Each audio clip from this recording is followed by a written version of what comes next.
Servus, hallo liebe YouTuber und Radreisefreunde und willkommen zu meiner Radreise 2017. Ich befinde mich hier schon auf dem Weg nach Scharnitz, Startpunkt Seefeld, mit Ziel Tagliamento-Tal, wo der Alpe-Adria-Radweg durchführt.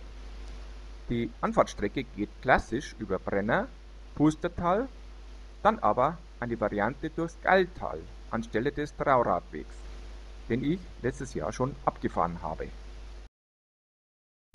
Angekommen bin ich heute in Mittenwald um 11 Uhr früh mit der Werdenfelsbahn, Freising über München für 25 €. Es ist noch ein wenig frisch, so 12 Grad. Ich bin aber zuversichtlich, dass es heute noch auf 20 Grad raufgeht am Nachmittag.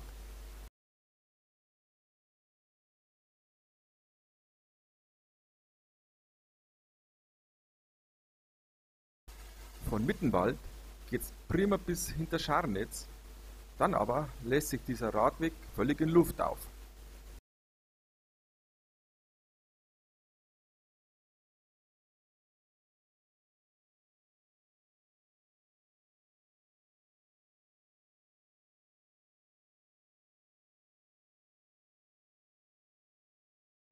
Also, bei meiner letzten Reise 2014 ging es hier noch gerade durch.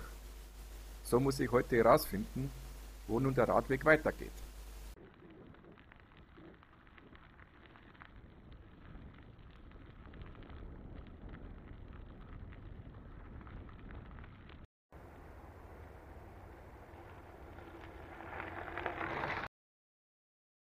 Nach der Baustelle bin ich wieder in der Spur.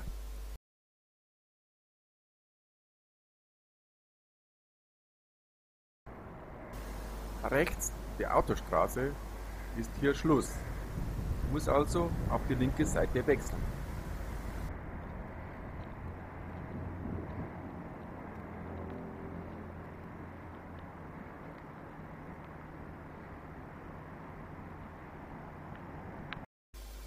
Wie ich schon im Vorfeld recherchiert hatte, führt dort ein Höhenweg, der sogenannte Hirnweg, bis nach Seefeld hoch.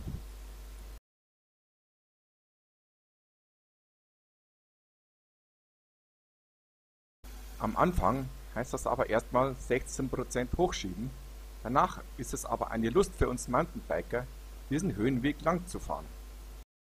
Als ich 2014 diese Strecke lang geradelt bin, hatte ich einen mächtigen Föhnsturm, natürlich als Gegenwind. Das war damals schon eine echt üble Plagerei. Heute ist es windstill. Annähernd.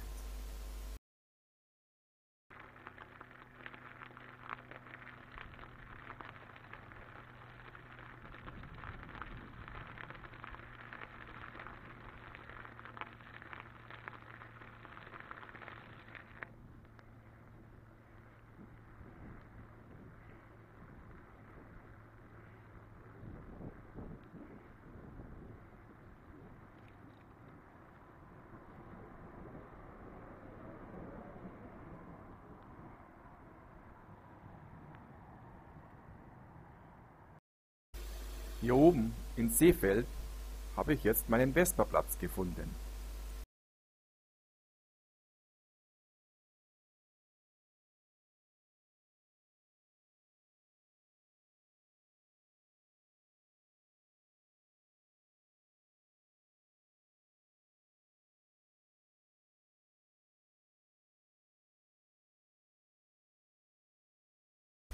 Das Bierchen hat meine Frau aus Prag mitgebracht. Ich lasse es mir hier nun in Österreich schmecken.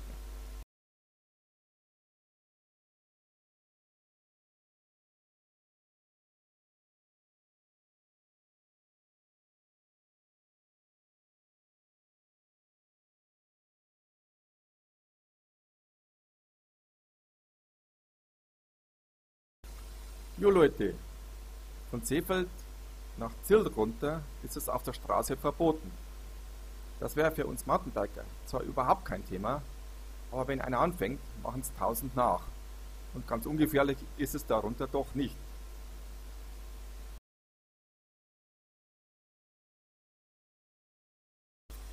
Wir Mountainbiker können uns alternativ durch die Schlucht des Niedernbachs hinunterstürzen. Das ist ziemlich spektakulär und sehr steil und kaum besser als auf der Straße. Tourenfahrern würde ich davon dringendst abraten.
Und ab geht die Post! 2014 bin ich hier noch mit den Packtaschen runtergefahren. Das waren so etwa 10 Kilo Gewicht, was ganz gewaltig in die Bremsen ging. Dieses Mal habe ich gewaltig abgespeckt. Mein Rucksack wiegt so etwa 4 Kilo bloß noch. Und es macht mächtig Spaß, mit so wenig Gepäck unterwegs zu sein.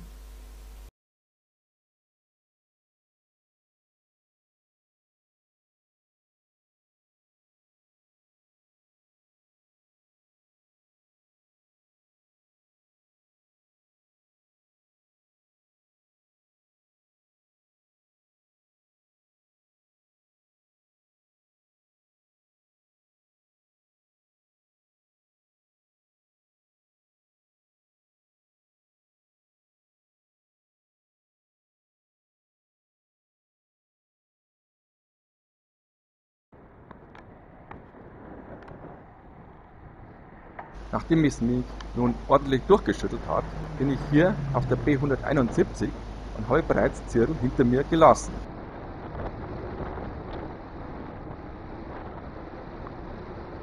Ah nein, das geht nicht. Ich habe kein E-Bike. Und nein Leute, ich habe hier die Farbe nicht aufgepäppelt. Der Himmel ist tatsächlich so dermaßen tiefblau, dass es eine wahre Pracht ist, hier zu radeln. 2014 hatte ich hier auf dieser Strecke einen dermaßen Gegenwind, dass ich alle Mühe hatte, 20 überhaupt zu erreichen. Das war echt fies. Damals bin ich noch auf dem öden Inntalradweg gefahren, entlang der Autobahn, was eine fürchterliche Lärmbelastung bedeutete. Heute sehe ich die Fahrt auf der wenig befahrenen Bundesstraße hier vor.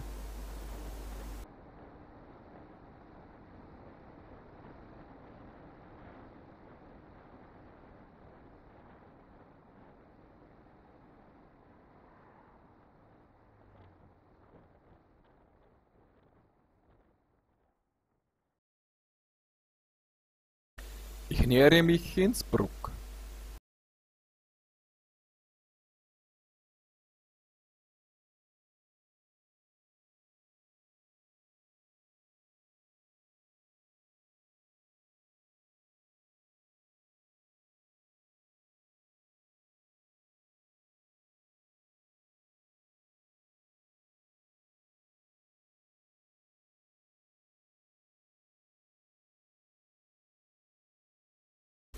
Jo, die Innsbrucker zeigen ein, wie man den öffentlichen Nahverkehr elektrifiziert.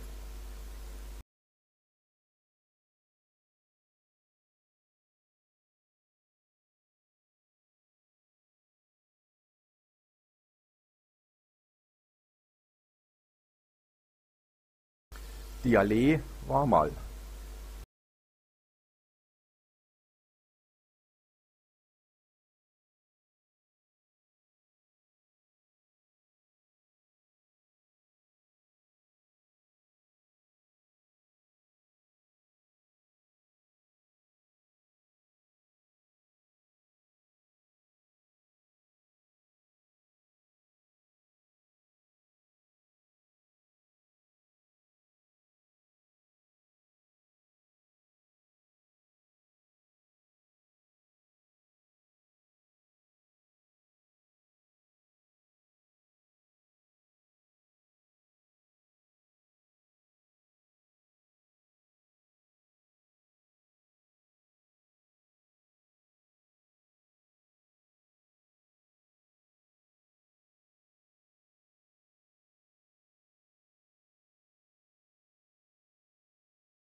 Leute, es ist jetzt Mitte Oktober 2017. Es hat hier an die 20 Grad. Eigentlich hatte ich es für dieses Jahr schon aufgegeben, noch meine Reise durchführen zu können. Seit 2 Monaten wartete ich auf stabiles Wetter. Nichts zu machen. Alle paar Tage Regen, Wind, bei Temperaturen unter 15 Grad. Da hat der Petrus aber mal an mich gedacht. Vergelt's Gott, sage ich da.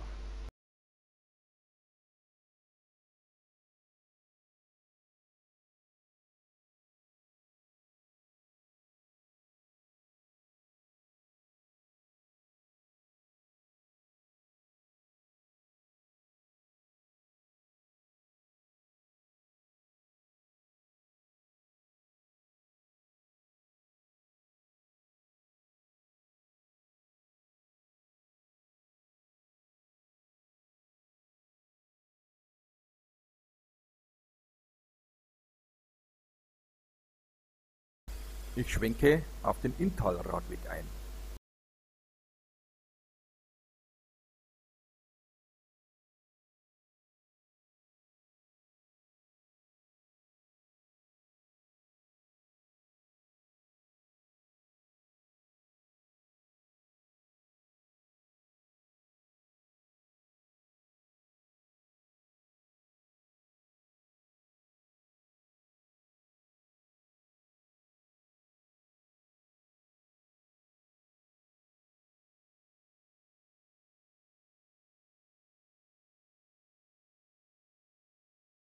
Es ist jetzt gerade mal 2 Uhr nachmittags bei bestem Wetter und ich habe somit genug Luft, mich mit dem Rad durchs Wipptal zum Brenner aufzumachen. Eigentlich habe ich keinen Bock, auf der Nordseite diesen Weg zu nehmen. Es gibt keinen Radweg, man muss auf der vielbefahrenen Bundesstraße hochschleichen und es zieht sich ziemlich hin. Ich ziehe da eigentlich die Bahn vor, will es aber heute mal ausprobieren und in die Bahn kann ich immer noch.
Ich fahre hier immer noch den Inntalradweg lang und bin gerade im Überlegen, wie ich nach Igels hochkomme, denn ich muss irgendwo unter die Autobahn durch.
Voraus ist angebracht zu sagen, dass ich mich etwas verfranst hatte und bis Ambras geradelt bin, wo ich dann doch noch das GPS anwerfen musste, was mir so 15 Minuten Zeit gekostet hatte.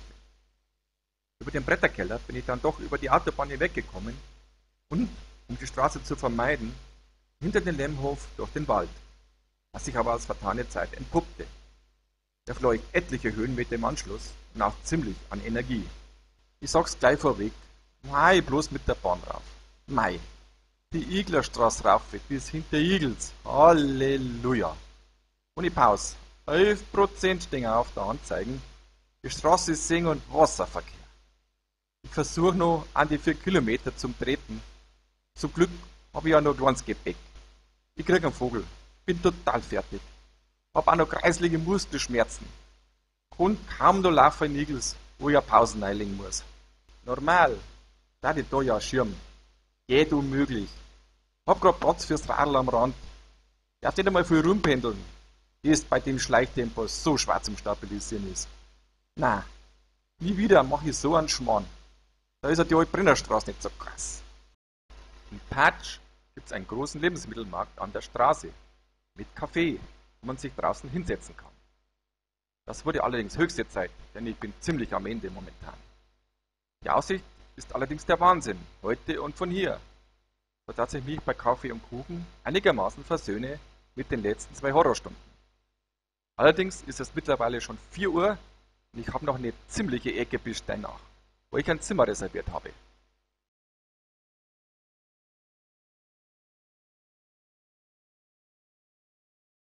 Eigentlich hatte ich jetzt auf eine mäßige Steigung bis nach Steinach rauf gehofft, dem ist aber nicht so. Es geht hier immer mächtig rauf und runter. Das ist für uns Mountainbiker eigentlich die ideale Strecke. Heute jedoch geht mir allmählich die Zeit aus und ich muss mich mächtig ranhalten, wenn ich dort noch bis um 6 Uhr ankommen will. Denn es wird früh dunkel und somit auch ziemlich frisch.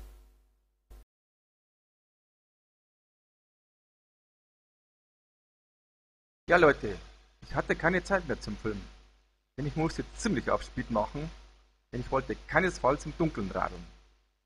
Ich habe es dann auch bis 18:15 Uhr geschafft, in Mauern anzukommen, musste dort aber noch eine kleine Suchrunde drehen.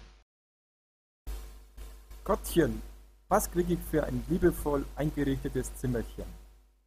Und die Vermieterin liest mir auch gleich von den Augen ab, was ich jetzt am dringendsten brauche, nämlich ein kühles Bierchen.